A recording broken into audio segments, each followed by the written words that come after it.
Hey everyone, welcome to another edition of The Bullet. My name is Paul Lathrop.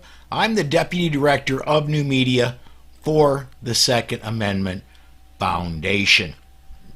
Getting the social media feedback hooked up, and as I do that, I want to remind you, if you're watching on the Polite Society podcast, Facebook, or YouTube channels, go ahead and comment on the live video there. I'll get your comments, I'll get them on the screen, and you and I will discuss them. If you're watching anywhere else, you can go to Twitter and tweet with the hashtag #TheBullet. We'll get those up and get them on the air as well. As you can see, this is not my normal backdrop. I am broadcasting live right now from the Virgin Islands. Susan and I are down here on a bit of a personal vacation, and I gotta say, so far we have been blessed by having the most gracious host in Kathy and Bob Jackson and Don Stallnecker, and we are having an absolutely fantastically wonderful time. I do want to keep these broadcasts coming to you. Right now, my plan is to be broadcast today, on Wednesday, and on Friday. That's my plan. I could broadcast tomorrow. It all depends on what happens here and what happens in Second Amendment news. Let's face it, I mean, we do all need to fight the fight, and I can't help you fight the fight if I don't let you know what's going on. So let me finish one thing up here, and I need to click that, and there are...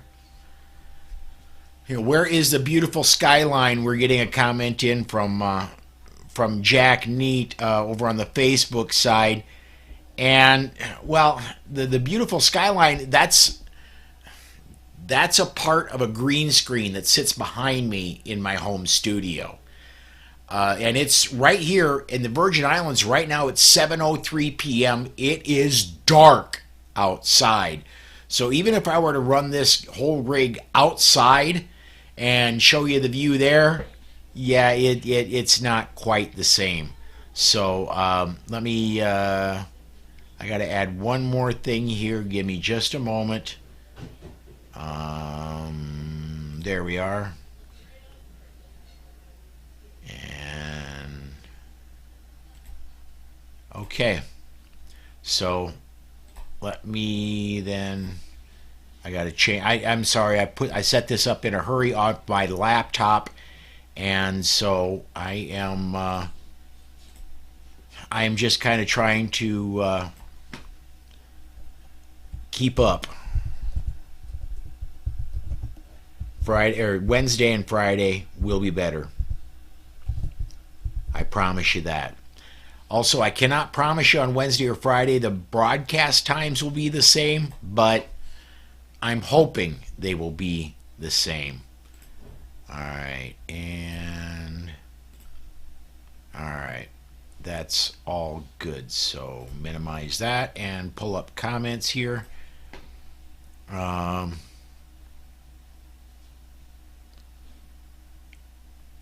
and let's go ahead and get started then. I want to get to some news items, and as you also will notice, I do not have a guest that's here with me today, and I will not for the rest of the week.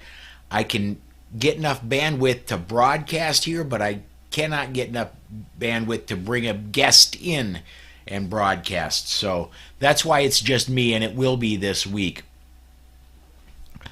First off, first news story, this off of Bearing Arms, a Cam Edwards story. Oh, actually, this is a John Petrolino story. I'm sorry. Second Amendment Foundation has announced they filed an amended complaint to a former lawsuit they launched over 2 years ago. SAF versus ATF was filed in the U.S. District Court for the Northern District of Texas on January 15, 2021, with the amended complaint filed on February 17, 2023. Both complaints pertain to the ATF's executive overreach in rulemaking concerning arm braces. Friday's announcement, the foundation accused the Biden administration of violating the Administrative Procedures Act, the Second Amendment, the Due Process Clause of the 14th Amendment, And they also pointed out the continual weaponization of these agencies act as a way to work around Congress. SAF Executive Director Adam Kraut said of the move, Joe Biden is continuing to use the ATF as a means to circumvent Congress. And this new rule is his administration's latest attempt. He's been obsessed with banning guns and criminalizing gun owners ever since he arrived on Capitol Hill 50 years ago. In the process, he's causing irreparable financial harm to firearms retailers, which to this administration must seem like an added benefit. I really would expect this lawsuit to move forward fairly quickly. I don't think the Fifth Circuit is going to take a long time to rule on this, and of course they have to before it moves higher than that. Next story here, and I'm just gonna kind of go through these. I'll get comments in towards the end because I have to jump entire browsers to look at my comments. It's easier at home. I have 5 monitors I can spread information out on. Here I've got just the one little monitor on the laptop. Next one, this is off of Bearing Arms. This one is a Cam Edwards story. A federal judge in Illinois has declined to put a stop to the state of Illinois' new ban on so-called assault weapons, along with a similar prohibition locally imposed by the city of Naperville, ruling that the firearms in question aren't protected by the Second Amendment in the first place. U.S. District Judge Virginia Keller's ruling in Bevis versus City of Naperville isn't binding precedent, thankfully, and I'm not sure the Seventh Circuit Court of Appeals is going to be willing to play along with her assertion that semi-automatic firearms arbitrarily designated as assault weapons are dangerous and unusual, given the fact that the arms in question are the most popular type of rifle sold today. That's what Cam writes. In a ruling, Kendall wrote that the Illinois and Naperville bans meet that burden because assault weapons are particularly dangerous weapons and high-capacity magazines are particularly dangerous weapon accessories. Their regulation accords with history and tradition. Well, let's take a step back to 1791. We just finished the Revolutionary War, and private citizens were allowed to own whole warships, including cannons. At the time, those were particularly dangerous. And again, going back to, and I'm wearing a Project Appleseed t-shirt here today. Going back to the Battle of Lexington and Concord, I want to remind everybody what the Redcoats were coming for. The British are coming. What they were actually coming for were that cannon, and they were going to make the cannon unusable, and they were coming for the gunpowder for the cannon. They didn't much. I mean, the muskets, they wanted to stop the firepower from the cannons, and so I don't think that this Judge Virginia Keller's decision is going to stand up even to the first step going up to the Seventh Circuit Court of Appeals, let alone an en banc panel. I think it's going to fall quickly. It is a setback. It's a temporary one, but it is a setback. Let's go ahead and look over at comments here. Gun Owners Radio has a comment. Let me get that one up here. And I got to push that button there. Can you say gaslighting? Absolutely, that's right. I'm going to get a few more of them up here. Gun websites. Pete says, what are the gun laws in the U.S. Virgin Islands? Any gun shops, shooting ranges? There are. I will get into this more Wednesday. I've got some more research to do. Think of the Virgin Islands laws as more stringent than Massachusetts. Think of and there are decisions we'll get into in Supreme Court law in the very near future that basically say that federal territories don't have the same constitution as the United States, the individual states do. So, and a lot of that has to do with, and I just heard some of this last night with Kathy explaining what some of the decisions were, and I just cannot, my brain will not bring up to the top of my head the particular decisions, but there has been Supreme Court decisions in the past that separate territories, which the Virgin Islands is, from the United States, and what rules of the Bill of Rights apply here. So yeah, we'll leave that there. Let me check, see other comments that are coming in. Michael, you're absolutely right on this. I'm going to get this one up here.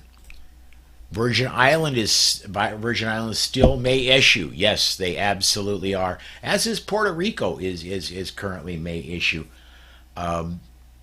Bruin decision notwithstanding, and I myself am hoping that does change in the future, and it'll take going all the way to the Supreme Court for that to happen.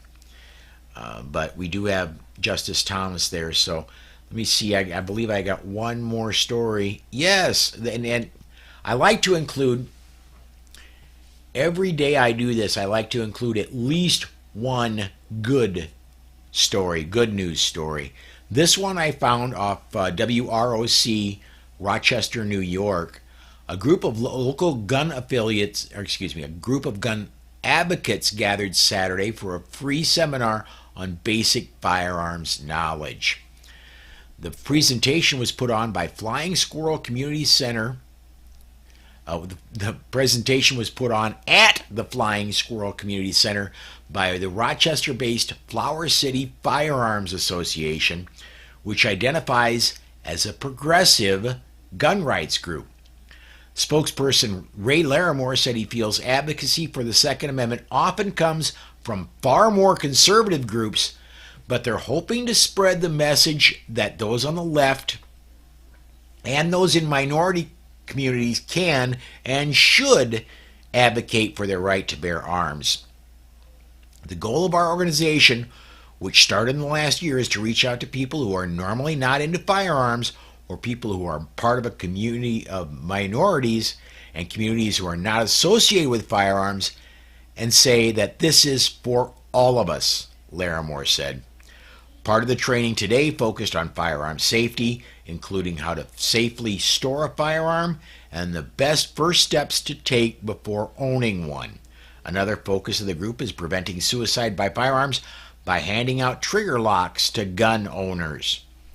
What I'm going to say about this one is this, and that is, welcome. We're glad you're here. Now, pay a little bit of attention, especially around election time, because the people you vote for will determine the rights you get. And I'm guessing a lot of liberals voted for Biden. And Biden is the one that is looking to take away your firearms. And make no mistake, he's after all semi-automatic firearms, period. And he wants to make the only ammunition available 22, because remember, 9mm, that'll blow your lungs clean out, man.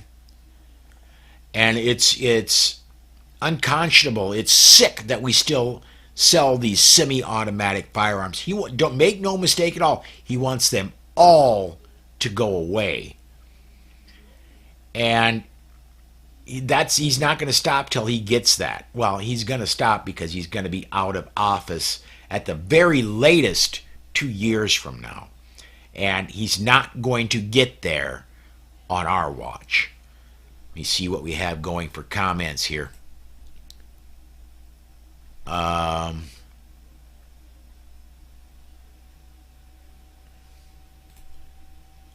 500 Magnum, let me get this one up there. It's looking good for South Carolina getting constitutional carry, I hear. I didn't get that on my news search today. I do know that North Carolina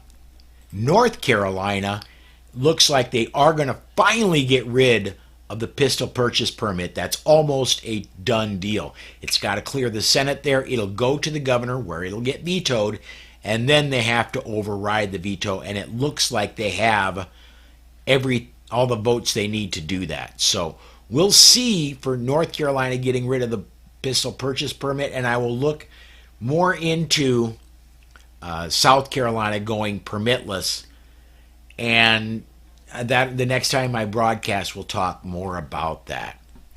One last story I wanted to mention today, and remember we had about a month, maybe a month and a half, possibly even 2 months ago, we had this news about Visa and MasterCard and American Express setting up where they were going to track gun purchases through a special code, code for the firearms retailers. They were going to issue them.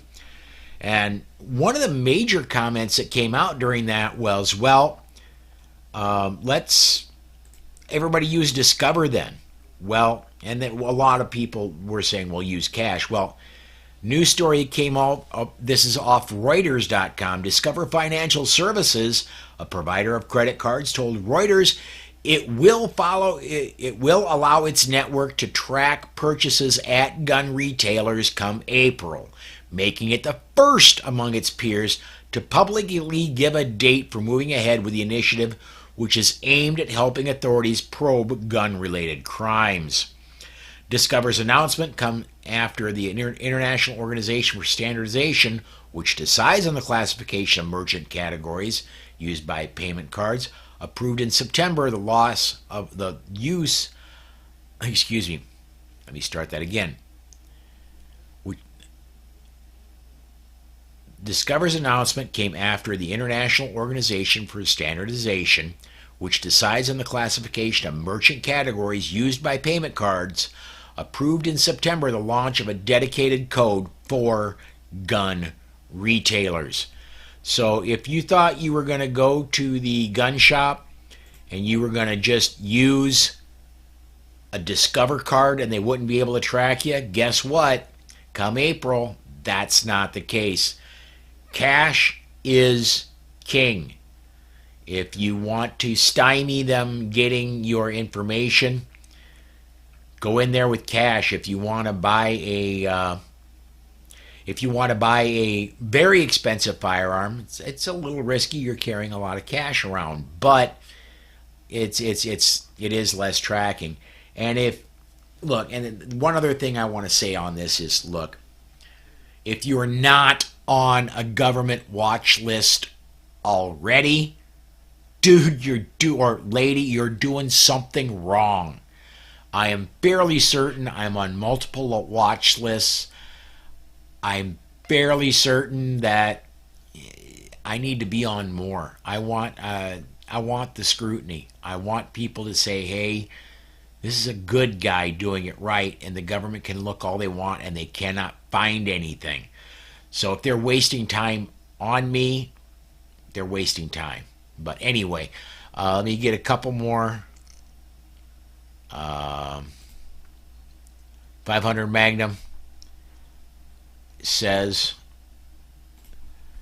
I hope to see Louisiana on the list of on list of constitutional carry soon. You know, they've flirted with it several times. They've flirted with it at least the past 2 legislative sessions. I remember reporting on it. Will it totally get through?